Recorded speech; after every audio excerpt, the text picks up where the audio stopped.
Bonjour les amis, il y a quelques semaines, un problème viral s'est remis à circuler. Vous l'avez certainement aperçu sur Twitter ou sur Facebook. Quelle est la solution de ce calcul?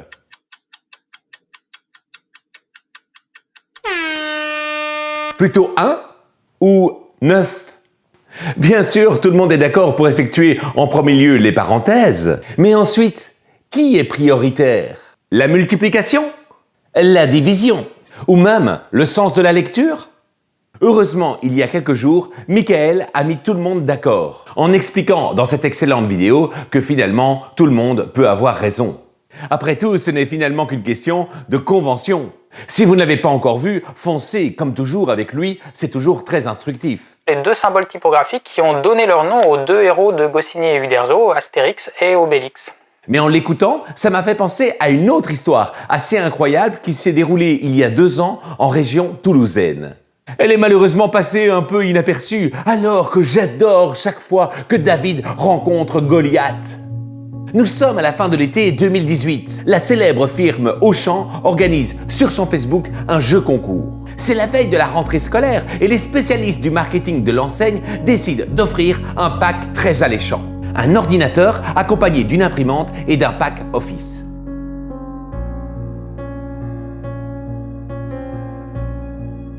Pour remporter ce lot, une seule question. Et très bonne idée, les organisateurs décident d'une question mathématique. Mais bien sûr, comme la tendance actuelle des jeux concours est que tout le monde se sente très intelligent, la question proposée est assez simple. Très simple. Cette question, la voici.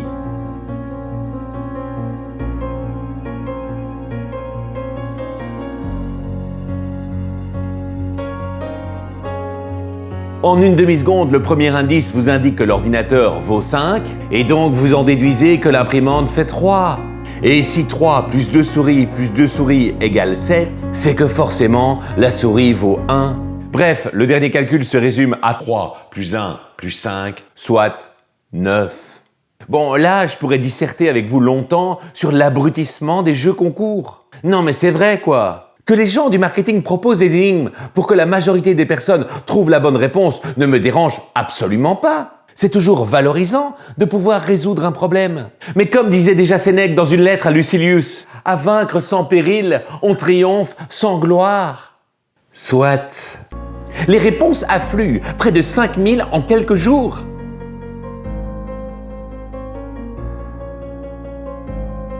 Les organisateurs se frottent les mains, objectif atteint, publicité percutante. Il ne reste plus qu'à tirer au sort parmi toutes les bonnes réponses. Enfin, toutes les réponses, vu le niveau de la question posée. Il confie donc à Aléa, le dieu du hasard, le soin de déterminer l'heureux gagnant du packaging offert. Mais parmi les milliers de 9 mentionnés en réponse figurait une autre valeur tout à fait ahurissante et invraisemblable. Un internaute avait répondu 8 plus radical 2. Quoi? Ont probablement pesté nos responsables du marketing. On crée des concours pour que tout le monde donne la bonne réponse et certains parviennent encore à se tromper. Sauf que la personne qui avait donné cette réponse, ce n'était pas n'importe qui. Valentin a 19 ans et il est étudiant à Toulouse en économie et en gestion. Les mathématiques, il adore. Pour lui, c'est un jeu. Il s'est d'ailleurs brillamment distingué lors des Olympiades en 2017. Valentin a besoin d'un nouveau PC pour la rentrée et il se dit que ce jeu concours, c'est justement sa chance. Car dès la lecture de l'énigme, il a bien perçu, lui, la fourberie rogérienne que les marketeurs du concours avaient sournoisement dissimulée. Fourberie rogérienne, cherchez pas, c'est juste une private joke avec mes amis du Myriogon. Oh, les coquins, se dit Valentin, on sera très peu à donner la bonne réponse. Car pour Valentin, c'est évident. Les 2 souris côte à côte ne sont pas égales à 2 souris. Sinon, c'est un plus qui aurait dû y figurer entre elles deux. Puisqu'il n'y a pas de signe, c'est une multiplication. Une multiplication induite, nous dirait même Michael. Et donc, derrière ce problème enfantin, Valentin décrypte le système d'équations suivant. Où les ordinateurs sont remplacés par des X, les imprimantes par des Y et les souris par des Z. Avec les notations mathématiques, c'est quand même plus clair, hein?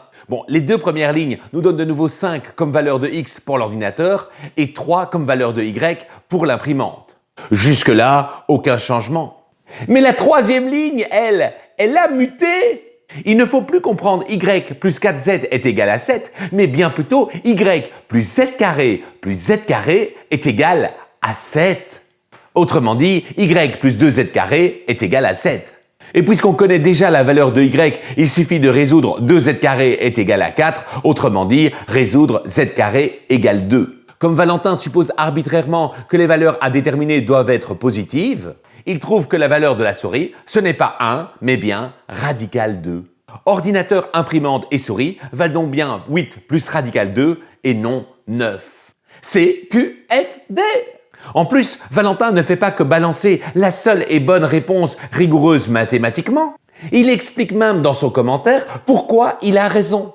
Aurait-il douté à un moment de l'intelligence des organisateurs? Mais là, cruelle déception, quand Auchan annonce enfin le nom de l'heureux gagnant. La firme a bel et bien tiré au sort un gagnant parmi les milliers de 9 reçus. Bon, ok, Valentin commençait à douter sérieusement que les organisateurs aient glissé volontairement cette fourberie dans l'énigme. Mais bon, il avait quand même été très astucieux et original dans sa façon de voir les choses. Moi, je suis certain que William Hewlett et David Packard auraient été vraiment très heureux qu'un de leurs ordinateurs soit gagné par quelqu'un d'aussi futé que Valentin. Petite anecdote à ce propos. Saviez-vous qu'en 1939, nos deux entrepreneurs ont joué à pile ou face pour savoir si leur société allait s'appeler Hewlett-Packard plutôt que Packard-Hewlett? Je vous laisse deviner qui a gagné. Déçu, Valentin contacte Auchan via une société de protection du consommateur. Et c'est là que le deuxième plus grand distributeur français commet une erreur monumentale. La firme ne daigne même pas lui répondre. Valentin pense que son raisonnement est un peu tiré par les cheveux, mais que ça mérite quand même quelque chose. Au moins un minimum de considération tout de même. Blessé à juste titre dans son amour-propre, Valentin se transforme en David, justicier des mathématiques. Puisque c'est comme ça et qu'on le snob, il va saisir la justice. Il lance une procédure pour manquement aux obligations contractuelles. Dans le concours, il est stipulé que l'heureux gagnant sera tiré au sort parmi toutes les bonnes réponses. Mais puisque c'est le seul à avoir la bonne réponse, c'est à lui que revient le pack. Il n'a pas froid aux yeux, ce David, Valentin. Et c'est ainsi qu'une énigme mathématique s'invite au tribunal d'instance de Toulouse au mois de mai 2019. Et là, non seulement Auchan est méprisant en ne se présentant même pas à l'audience, mais en plus, l'enseigne réclame 2000 € à Valentin pour procédure abusive. Goliath dans toute sa puissance. Tu n'es rien, tu ne représentes rien, tu ne vaux rien. Alors si tu continues, on va t'écraser, te pulvériser, te détruire. Fais tes bagages et dégage. Mais malgré ces menaces, Valentin veut se défendre. Il explique au tribunal pourquoi il a raison et pourquoi le pack lui revient. La convention mathématique dit que quand il n'y a pas de signe entre deux inconnus, il y a d'office un signe qui est multiplié. Le résultat final, ce n'est pas 9. Le tribunal d'instance écoute, prend des notes. C'est quand même pas tous les jours qu'ils doivent traiter de racine carrée. Valentin a préparé soigneusement sa défense. Puisqu'il a dû se résoudre lui-même à acheter un ordinateur, il demande la valeur du lot en monnaie sonnante et trébuchante. Je demande donc par la procédure le remboursement de l'ordinateur que je me suis acheté. Ainsi qu'un léger dédommagement pour son investissement à prouver qu'il a raison. Je me suis retrouvé donc, à aller jusqu'au bout. C'est un peu ce sentiment de justice et surtout le fait que Auchan n'ait jamais répondu, n'ait jamais cherché à me contacter. Ils ont voulu attendre aussi longtemps en espérant que je me décourage. Malheureusement, pour eux, je ne suis pas comme ça et voilà, je me suis retrouvé au procès aujourd'hui. Fin de l'audience, le tribunal annonce qu'il rendra son verdict le 12 septembre 2019. Du 23 mai au 12 septembre, ça fait pas un peu beaucoup pour savoir finalement qui a raison? Bref, les mois passent et en septembre 2019... Il est 8h. RTL Matin, Stéphane Carpentier, le journal d'Agnès Bonfillon.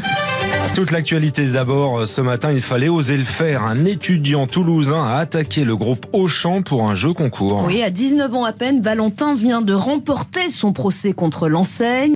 La cour décide de donner raison à Valentin.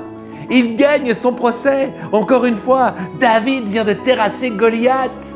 Et la communauté mathématique peut enfin être rassurée. Même un géant de la distribution n'a pas le droit de réformer les règles d'algèbre. Le tribunal condamne Auchan à verser à Valentin l'équivalent monétaire du lot, soit 734,80 €. En mathématiques, ça porte le nom d'un effet surprenant, un effet étonnant, un effet que vous et moi, nous avons pris l'habitude d'appeler l'effet « Waouh ». Des bises!